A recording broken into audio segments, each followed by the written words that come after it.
Bonjour, messieurs, dames. Quelqu'un a remis en question mes connaissances en matière de livres, rares et autres, sur Jules Verne. Eh bien, je m'en vais lui donner un petit cours théorique qu'elle n'est pas près d'oublier. Là, vous avez la collection dite à l'éventail. Les dates sont différentes et peuvent se voir aux éléphants. Comment savoir si un livre a été refait ou pas? Eh bien, en général, on ne le voit pas, mais il y a des feuilles de plâtre tout du long, comme ceci. On le sent en passant la main. Et la reliure est fine. De plus, ça dépend des livres et de l'endroit où vous les achetez. L'arrière du livre est important. Essayez de l'acheter le plus propre possible. Et il doit y avoir ce petit timbre. Ça vous certifie normalement que le livre n'a pas été restauré. Simple, pratique, efficace. Pourquoi je dis ça? Vous savez, moi je dis ça, mais je dis rien.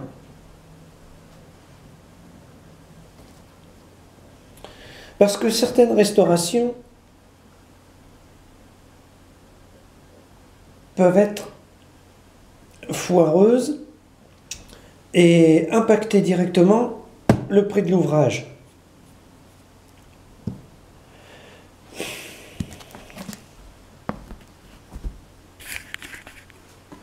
Là, vous avez un ouvrage abîmé, avec une annotation, c'est pas grave, écrite à la plume.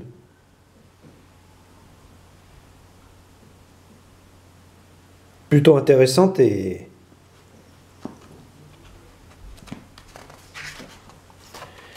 comme vous pouvez le voir, il y a des cahiers. Ça fonctionne par cahier.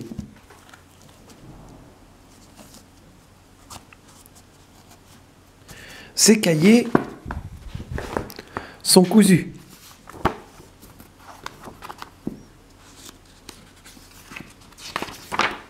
Comme ceci. Une couture là, une couture là, une couture là et une couture là. C'est un original.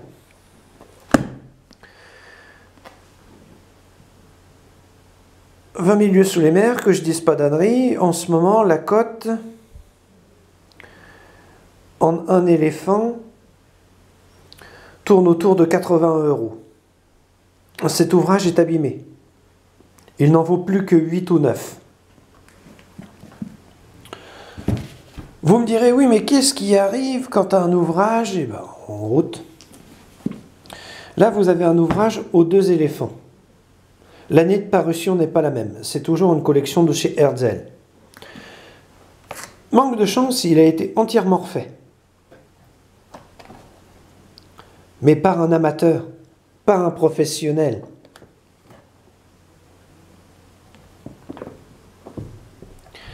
Les cahiers ne sont plus cousus, mais décousus et ont été découpés.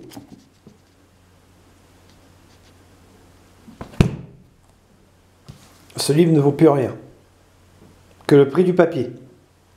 Je pense que je peux trouver un client pour 13,90 €, peut-être 15 €. Parce qu'il s'agit quand même d'un Hector Séverac et que c'est rare. Vous me direz, oui, mais il n'y a pas eu que cette parution-là en Jules Verne. Vous avez celle-là, dite à la feuille d'arcante. Les plus rares sont les Hachette et Si. Il y a un petit CI. Les illustrations dans le Hachette et Si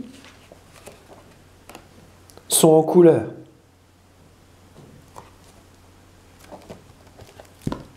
Ne vous méprenez pas. que ce soit 20 000 lieues sous les mers ou le château des Carpates, en Hachette et Scie, ça vaut une fortune. Là, ce livre est légèrement abîmé. Je pense qu'il vaut entre 40 et 60 euros. C'est le livre dont j'avais parlé dans mes précédents tutoriels. J'ai pas réussi à le vendre. Je l'ai gardé.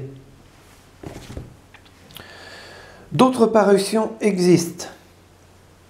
Par exemple, les éditions Bono, Tiré du canon. La reliure est en cuir absolument magnifique. Il est très, très simple à lire.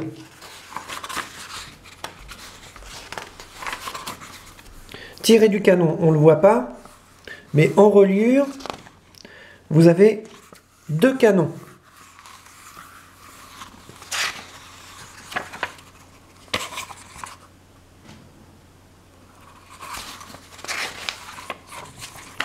Ces livres ont été faits en masse et en stock.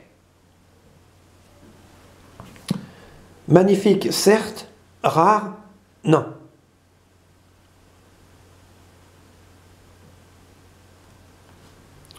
Cet exemplaire, par exemple, vaut 9,90 €. Grand maximum.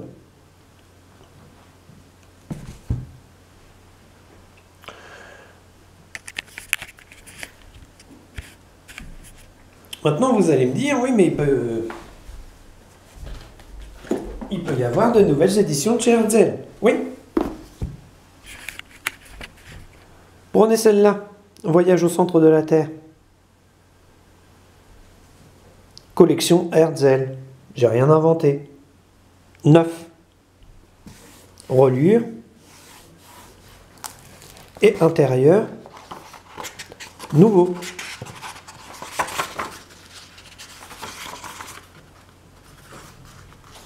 J'ai aussi des magnifiques livres des éditions Atlas.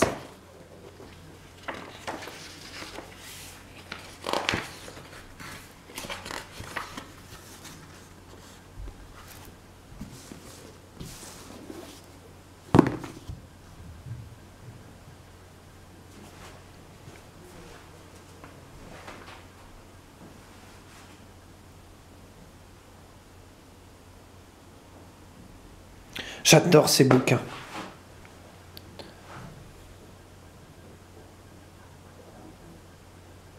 Mon préféré en Jules Verne, ça reste La Maison à vapeur.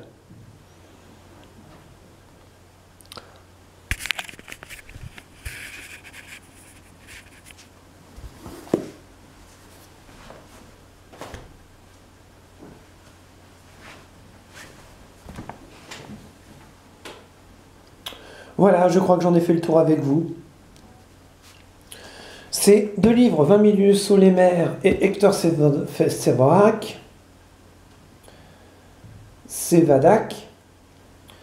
sont mes livres écoles. C'est ceux que je montre pour montrer et détailler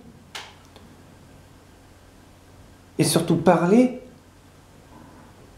de mes livres. L'almanach de ce qu'il ne faut pas faire sur un Jules Verne, c'est Hector Séverac. Le livre le plus abîmé qui a une bonne cote, c'est 20 000 lieues sous les mers aux collections Herzl. Je ne les jetterai pas pour tout l'or du monde. Au contraire, je les lis. C'est comme ça.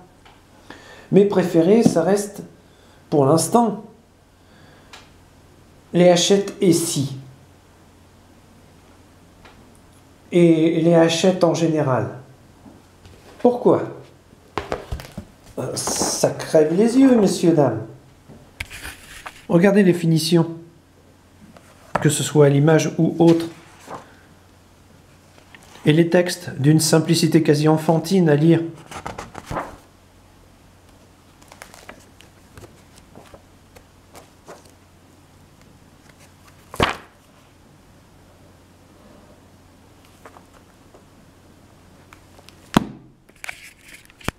Non? Moi, je préfère cela. Même si vous me direz, oui, mais aux 2 éléphants, ça vaut plus cher. Parce qu'il faut savoir que si ce livre n'avait pas été restauré,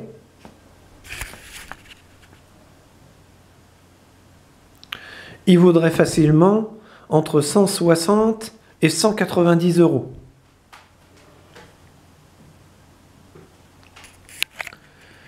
C'est pas tant qu'il a été restauré, c'est qu'il a été mal restauré. En effet, dès qu'on l'ouvre, on comprend tout de suite la donnée du problème. Ça a été fait par un amateur, pas un professionnel. Vous savez combien ça coûte de faire restaurer un livre? Ça va de 350 euros à plus de 1000 euros. Pourtant, pour une bonne négociation, il vaut mieux avoir une bonne restauration.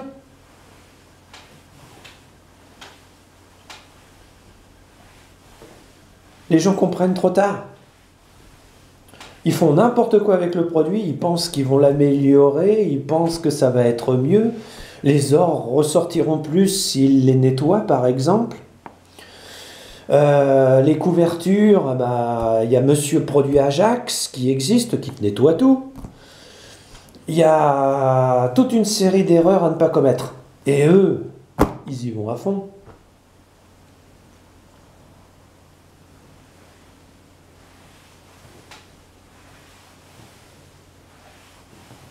Et ça détériore le produit, et du coup, ça baisse son coût et son prix. Faut le savoir avant de faire une connerie. Et puis, il y a la façon dont on entrepose un livre. On essaie de le mettre à plat, pour ne pas l'abîmer.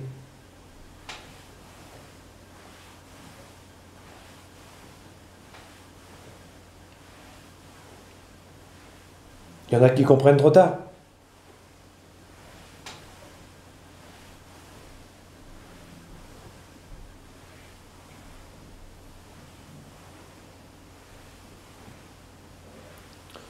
Voilà, mais je n'ai que quelques rares exemplaires de Jules Verne, dont je ne vais pas faire étalage sur Internet.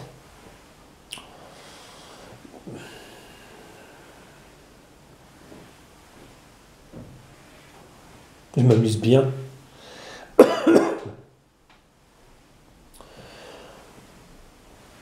Mon idée dans le futur, c'est d'avoir un exemplaire de chaque collection existante. J'ai déjà commencé.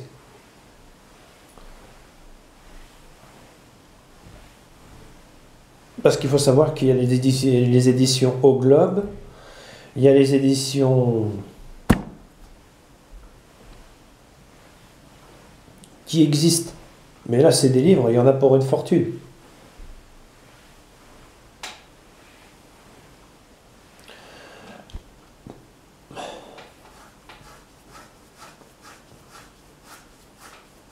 Mais bon, qui sait, peut-être que je vais gagner l'euro million. Donc voilà. Si quelqu'un a une autre question sur les Jules Verne, qu'il n'hésite pas. En vous souhaitant une bonne journée et une bonne interprétation de ce tutoriel démonstratif sur ce qu'est un livre Jules Verne et à quoi ça ressemble, j'aurais pu utiliser les éditions Atlas pour vous montrer un modèle au globe. Mais j'ai préféré ne pas le faire. J'avais plus la place ici pour le faire. Je ne suis pas chez moi. Donc voilà. En vous souhaitant la bonne journée. Au revoir, messieurs, dames. Et n'oubliez pas, méfiez-vous toujours des livres prétendument refaits à neuf et des contrefaçons, bien sûr.